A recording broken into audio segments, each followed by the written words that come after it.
En el siguiente vídeo vamos a empezar con la composición de movimientos en cinemática. Antes de nada vamos a entender el principio de independencia que enunció Galileo hacia 1632. Este enunciado decía: cuando un móvil que sigue un movimiento compuesto por dos movimientos simples, ya sea MRU o MRUA, y simultáneos, su posición en un tiempo dado es independiente de cómo actúen los movimientos simples, ya sea simultánea o sucesivamente. Bien, para entender este enunciado os he puesto aquí un caso, que es de un proyectil que se lanza desde una cierta altura con una velocidad horizontal. Es decir, exclusivamente la velocidad inicial es en eje X. Claro, imaginemos que este proyectil no está a una cierta altura, es decir, está simplemente en el suelo. Pues claro, simplemente tendríamos un MRU con una velocidad constante en el eje de las X. Bien, y si ahora imaginamos que en vez de este proyectil lanzarlo con una velocidad en X, lo dejamos caer, es decir, la velocidad inicial es 0 en ambos ejes, en el eje X y en el eje Y, simplemente estaría sometido a la acción de la gravedad. Por lo tanto, en este caso tendríamos una caída libre que sería equivalente a un mRUA, cuya aceleración es la aceleración de la gravedad. Bien, pero si tenemos ambos casos, es decir, tenemos un proyectil que se lanza a una velocidad horizontal y desde una cierta altura,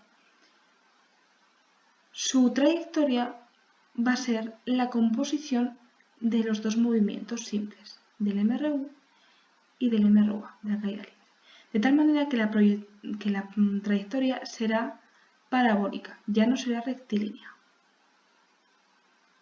hasta que llegue al suelo o en este caso al mar.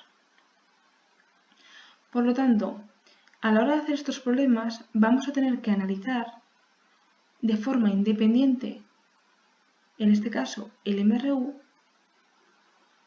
por un lado y el MRUA por otro lado.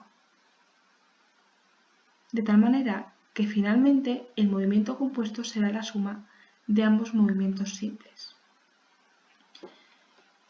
Bien, un ejemplo de composición de movimientos que vamos a ver es el tiro horizontal. El tiro horizontal se denomina así a ese movimiento compuesto por una caída libre, que será un MRUA, y un movimiento de avance horizontal y uniforme. Es el ejemplo del proyectil que he explicado antes. Bien, un ejemplo muy típico de tiro horizontal sería concretamente un avión. De tal manera que ese avión arroja un objeto cuando vuela a una velocidad horizontal. Es decir, este avión vuela a una velocidad exclusivamente en X y deja caer un objeto. Es decir, como lo deja caer, la velocidad en Y será igual a 0. De tal manera que este objeto estará sometido a un MRU y a un MRUA.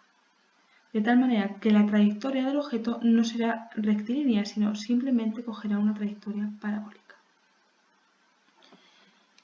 Bien, sabiendo esto, vamos a hacer un esquema de vectores respecto a un sistema de referencia del tiro horizontal. Seguimos con el ejemplo del avión. Bien, yo primero me haría un pequeño esquema de mi sistema de coordenadas, que defino X e Y, y mi origen de coordenadas sería el punto. Origen de coordenadas Bien, si yo voy en un avión y ese avión estará a una cierta altura, por lo tanto mi altura inicial será I sub 0, la que sea. Y ese avión va a llevar una velocidad horizontal, que le vamos a llamar velocidad inicial en x. Pues bien, si desde ese avión lanzamos un objeto, dejamos caer un objeto, ese objeto va a llevar una trayectoria parabólica hasta que llegue al suelo. El suelo, fijaros, que será de altura 0j metros. Claro, no he dicho nada, pero como el objeto va dentro del avión, ese objeto también va a llevar una velocidad inicial exclusivamente horizontal. Y como lo dejamos caer, la velocidad inicial, es decir, no lo lanzamos hacia abajo, será igual a 0j metros partido segundo. Bien, por otro lado, si os fijáis, esta distancia en x que alcanza el objeto cuando cae al suelo, le vamos a llamar x máxima, que va a ser el alcance máximo que alcanza el objeto. Bien, sabiendo ya esto, vamos a plantear los dos movimientos y sus ecuaciones. Vamos a empezar por el más sencillo, que es en el eje X. El tiro horizontal hemos dicho que está compuesto horizontalmente por un MRU. Un MRU se condiciona porque la velocidad, en este caso en el eje X, porque estoy trabajando en el eje X, será igual a constante. ¿Esto qué implica? Que la velocidad con la que va el avión será constante en cualquier punto. De tal manera que si yo dibujo la velocidad en x en cualquier punto de la trayectoria parabólica, será siempre la misma. En este caso será velocidad igual inicial igual a la velocidad en x, que será la misma en este punto también.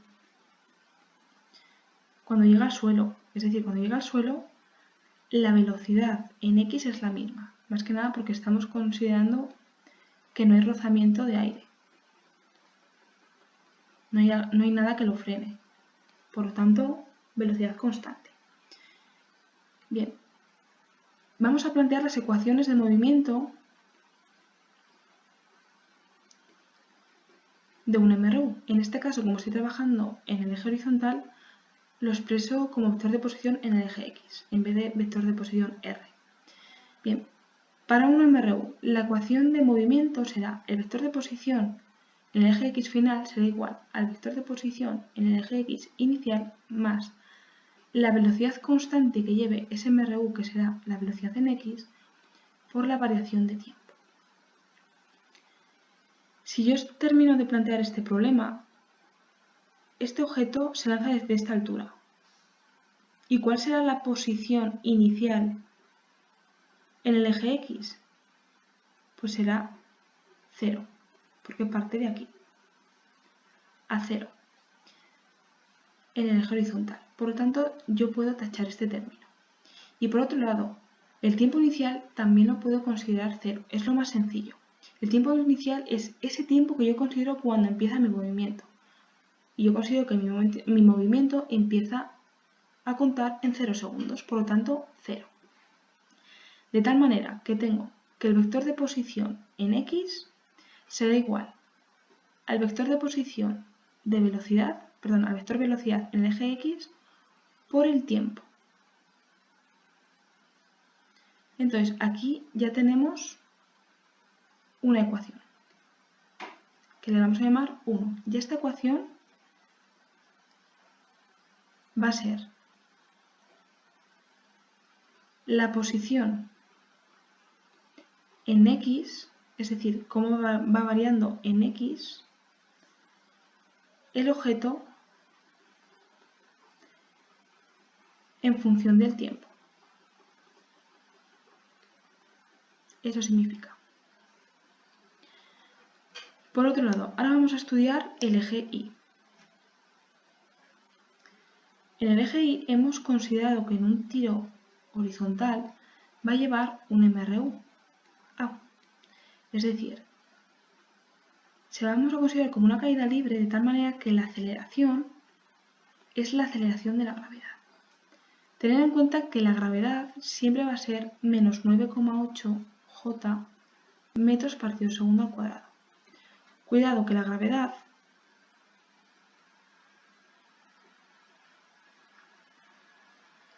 siempre va a ir hacia abajo, es decir, es esa intensidad con que la fuerza atrae a los objetos, de ahí que los objetos se caigan. Por lo tanto, como la gravedad siempre va a ir hacia abajo, en sentido negativo del eje de la axis, de ahí este signo negativo. Importante tenerlo en cuenta. Bien, vamos a escribir la ecuación de movimiento de un MRUA en el eje de la axis, de tal manera que vamos a hablar de alturas.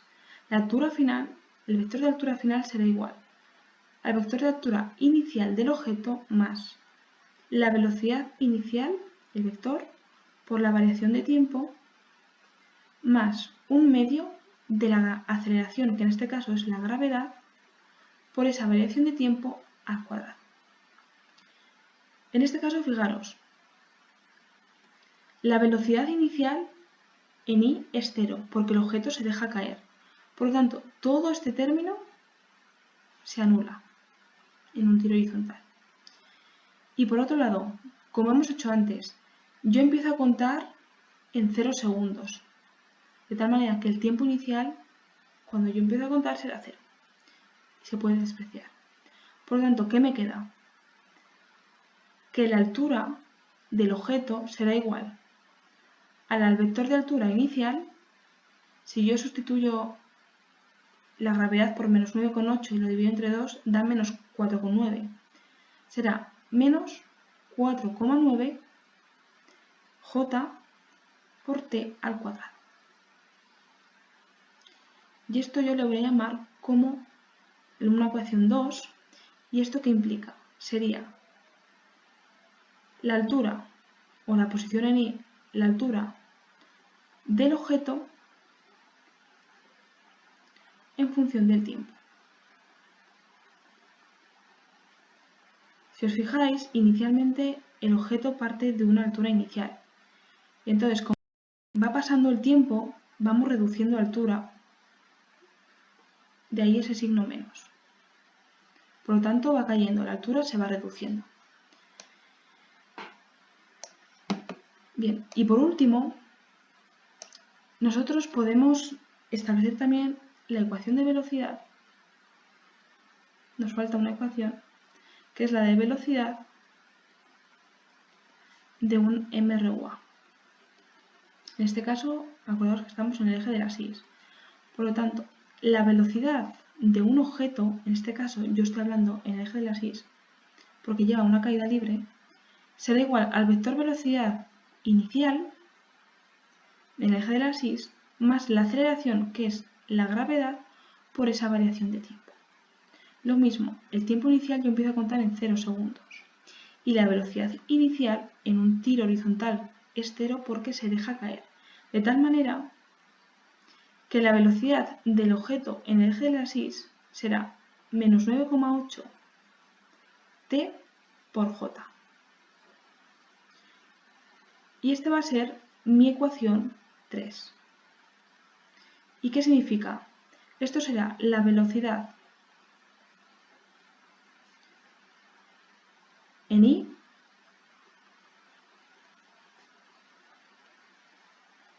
en función del tiempo.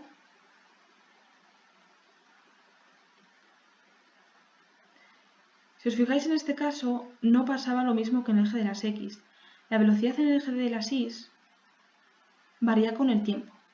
Concretamente, cuando va pasando el tiempo, va aumentando la velocidad. Si yo esto lo reflejo en este esquema, claro, yo inicialmente parto con una velocidad inicial en el eje de las Y de 0.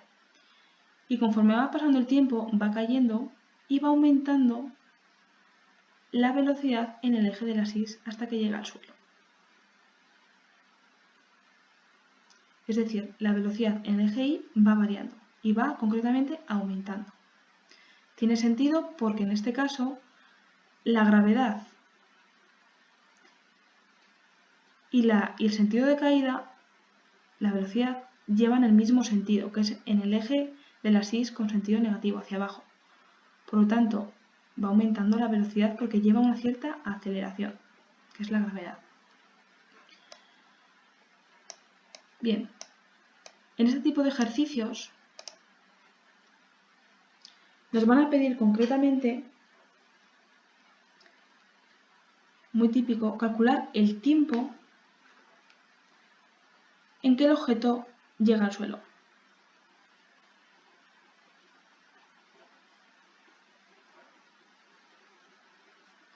Y claro, aquí tenemos que aplicar condiciones de contorno, es decir, ciertas condiciones.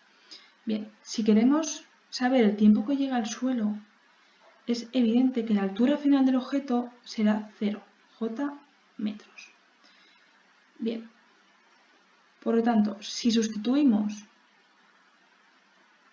en esa ecuación 2 que os he indicado, que es esta, nosotros sabemos que la altura final será 0, j, igual a la altura inicial, al vector, menos 4,9 t al cuadrado j.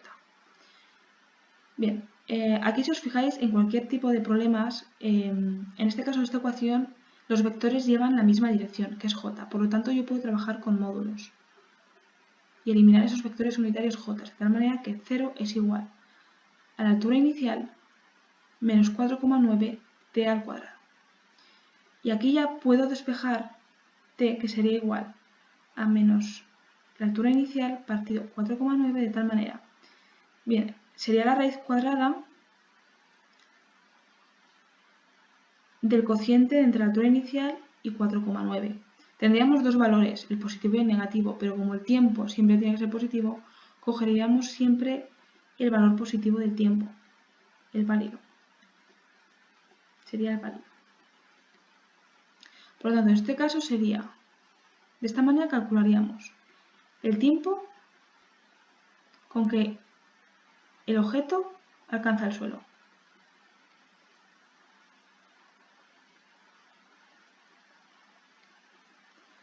Bien.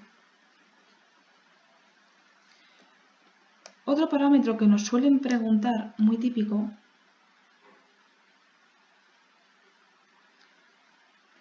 es el alcance del lanzamiento. El alcance del lanzamiento se refiere a la distancia en x máxima que alcanza. Es decir, si vamos al dibujo, sería esta distancia. X máxima. Nos piden X máxima. El alcance de lanzamiento o alcance máximo, dependiendo. Entonces, si os fijáis, en este caso, el alcance máximo, ¿cuándo lo vamos a alcanzar? Cuando llegue al suelo, ¿no?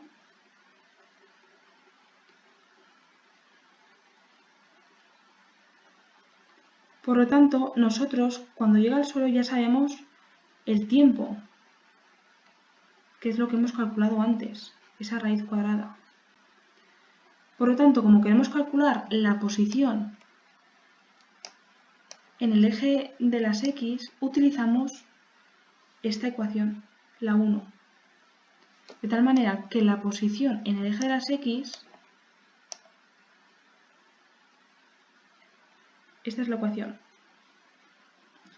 De tal manera que si yo sustituyo por este tiempo, t, ¿qué obtengo? La X máxima,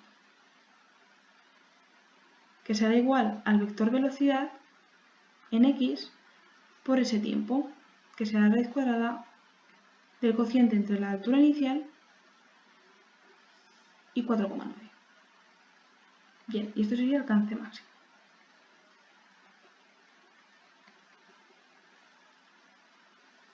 Fijaros que el alcance máximo yo he aplicado el tiempo que tarda en llegar al suelo porque el alcance máximo se alcanza cuando llega al suelo. No es aquí, ni aquí, ni aquí. Es simplemente en el suelo. Por lo tanto, se alcanza cuando llega al suelo. Y por último, otro parámetro que nos suelen pedir es la velocidad del objeto cuando llega al suelo. Para calcular este parámetro tenemos que considerar que la velocidad evidentemente va a llevar una dirección en el eje X y una dirección en el eje Y. Que en este caso la velocidad en el eje X es la velocidad con la que se ha lanzado en el eje horizontal.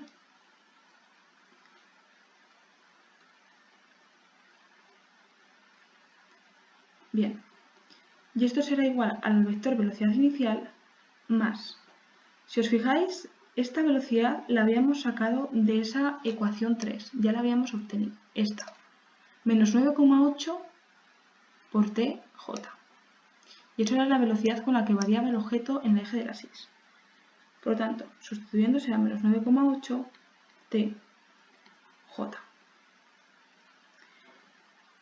Claro, esto sería la velocidad para cualquier instante.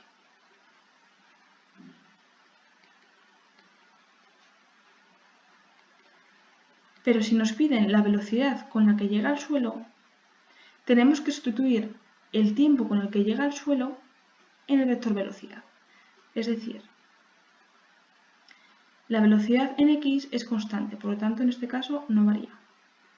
Pero la velocidad en y sí que varía en función del tiempo, que será igual a menos 9,8 por el tiempo que llega al suelo, que es la raíz cuadrada del cociente entre la altura inicial y 4,9 j. Por lo tanto, en este caso, este vector sería el vector velocidad del objeto cuando llega al suelo. Y con esto ya habríamos calculado todos los parámetros posibles que nos pueden pedir en un tiro horizontal.